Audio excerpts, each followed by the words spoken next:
നമസ്കാരം. ശബരിമലയിലെ പഴയ കൊടിമരത്തിലെ വാജിവാഹനം തന്ത്രിക്ക് കൈമാറിയതുമായി ബന്ധപ്പെട്ട് മുൻ ദേവസ്വം ബോർഡ് അംഗം കെ രാഘവൻ ഉന്നയിച്ച വാദങ്ങൾ പൊളിയുന്നു. ചടങ്ങിന്റെ ദൃശ്യങ്ങൾ പുറത്തു വന്നതോടെ CPM പ്രതിനിധിയായി ബോർഡിലുണ്ടായിരുന്ന കെ രാഘവൻ പറഞ്ഞതെല്ലാം നുണയെന്ന് തെളിഞ്ഞിരിക്കുകയാണ്.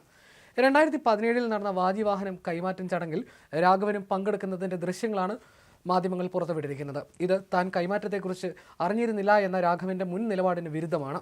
2017 ദേവസ്വം പ്രസിഡന്റ് പ്രയാർ ഗോപാലകൃഷ്ണനെയും കോൺഗ്രസ് പ്രതിനിധിയായ അന്നത്തെ ദേവസ്വം ബോർഡ് അംഗം അജയ് തറയിലിനെയും കൊടുക്കും വിധമായിരുന്നു ബോർഡിലുണ്ടായിരുന്ന CPM അംഗം കെ രാഘവന്റെ വെളിപ്പെടുത്തൽ പ്രതികരണം.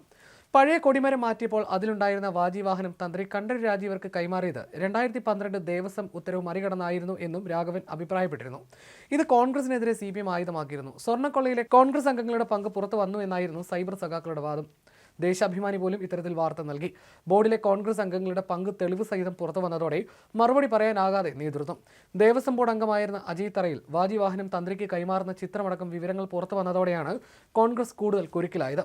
വാജിവാഹനം തന്ത്രിക്ക് നൽകണമെന്ന ആചാരത്തിന്റെ പേര് പറഞ്ഞായിരുന്നു കൈമാറ്റം. വാജിവാഹനം ഉൾപ്പെടെ എല്ലാ വസ്തുക്കളും ദേവസ്വം ബോർഡിന്റേതാണെന്ന ഉത്തരവ് ലംഘിച്ചായിരുന്നു ഇത്.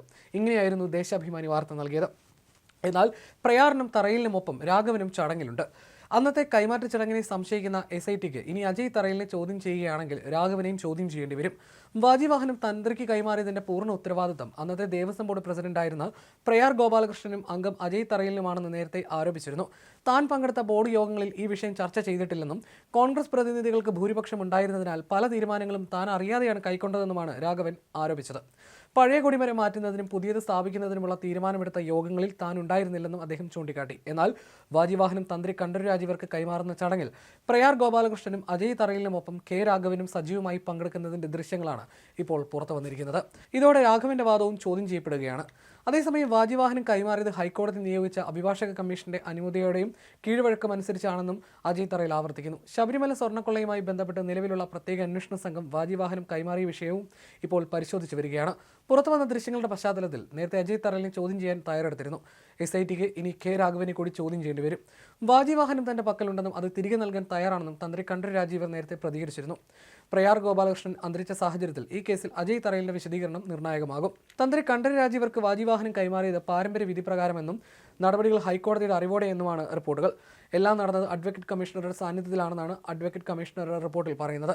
2017 മാർച്ചിലാണ് ഇക്കാര്യം ഹൈക്കോടതി അറിയിച്ചത്. ശബരിമലയിലെ കൊടിമരത്തിൽ പ്രതിഷ്ഠിച്ചിരിക്കുന്ന വാജിവാഹനമായ കുതിരയുടെ ഭാരം 11 കിലോഗ്രാമാണ്. കുതിര, അതിന് താഴെയുള്ള പീഠം, അതിന് താഴെയുള്ള അഷ്ടദിക്പാലകർ ഇതെല്ലാം ചേർന്നാണ് കൊടിമരത്തിൽ പിടിപ്പിച്ചിരിക്കുന്നത്. ഇതിന്റെ ആകെ ഭാരം 11 കിലോഗ്രാമാണ്. ഇത് ഏകദേശം 75 വർഷത്തോളം പഴക്കമുള്ളതാണ്. ആദ്യം പഞ്ചലോഹത്തിൽ നിർമ്മിച്ച ഈ വാജിവാഹനത്തിൽ പിന്നീട് സ്വർണം പൂശിയിരുന്നു. ഇടിമിന്നൽ ഏൽക്കുമ്പോൾ ഇറീഡിയമായി മാറുന്ന രാസമിശ്രിതമാണിതെന്നും പറയുന്നു. അങ്ങനെ മാറിയിട്ടുണ്ടെങ്കിൽ ഇതിന്റെ വില കണക്കാക്കാൻ പ്രയാസമാണ്. അയ്യപ്പന്റെ വാജിവാഹനം എന്ന സങ്കല്പം എടുത്താലും ഈ വാജിവാഹനം അമൂല്യമായ നിധി തന്നെയാണ്. ഉത്സവം നടക്കുന്ന നാൾ മുതൽ ആറാട്ട് വരെയുള്ള ദിവസങ്ങളിൽ അയ്യപ്പൻ ഈ വാജിവാഹനത്തിന് പുറത്താണ് സഞ്ചരിക്കുക എന്നാണ്